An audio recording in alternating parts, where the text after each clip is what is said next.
Usai pencoblosan Sabtu 10 Februari 2024, petugas pemilu mendapatkan lebih dari 8.000 warga pemilih di Belanda tidak menggunakan hak pilihnya pada saat pemilu berlangsung di 7 tempat pemilihan suara di gedung Broodfabriek Rijswijk.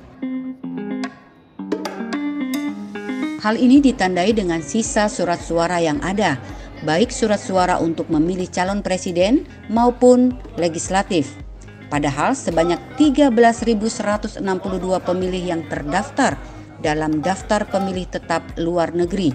Dan dari angka tersebut sebanyak 11.849 pemilih akan datang ke tempat pemilihan suara atau TPS yang terpusat di Rijswijk.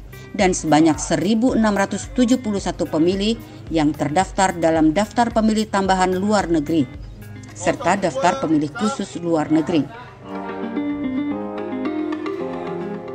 Dalam TPS 2 misalnya sebanyak 2.135 surat suara yang tersisa, termasuk suara cadangan.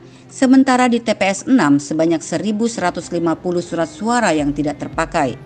Menurut Ketua PPLN Nur Hasim Subandi, saat ia menanyakan alasan ketidakhadiran atau ketidakikutsertaan mereka, dengan alasan adalah karena mereka melihat perkembangan berita politik di tanah air yang memprediksi pemilu akan berlangsung dalam 2 putaran, sehingga mereka baru akan memilih pada saat putaran kedua.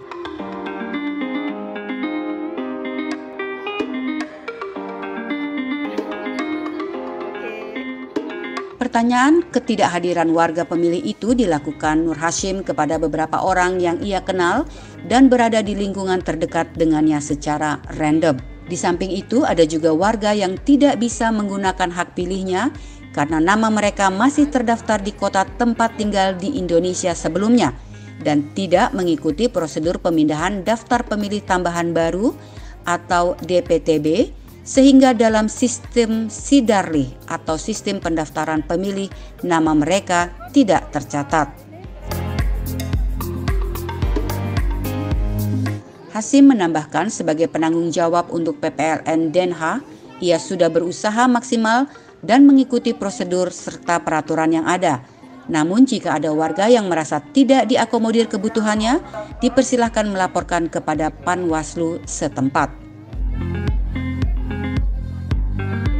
Hasim juga mengakui adanya beberapa mahasiswa yang komplain karena tidak bisa menggunakan hak pilihnya. Namun saat ditanya apakah sudah melakukan prosedur sesuai dengan aturan main KPU, dia mengatakan sudah.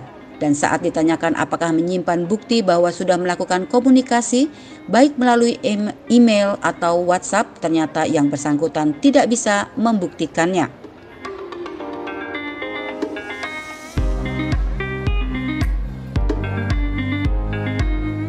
Sebagai petugas di PPLN Den Haag, menurut Hasim, ia tidak bisa begitu saja memasukkan nama dalam daftar pemilih tambahan karena semuanya itu ada mekanisme dan proses yang menggunakan sistem. Misalnya dengan mengisi formulir kepindahan dan membuktikan dengan jadwal komunikasi melalui Zoom untuk membuktikan bahwa yang bersangkutan ada di Belanda dan seterusnya. Surat suara yang tersisa sebanyak 8.000 lebih akhirnya dicoret di depan para saksi untuk menghindari penyalahgunaan surat suara tersebut. Yuke Mayarati melaporkan.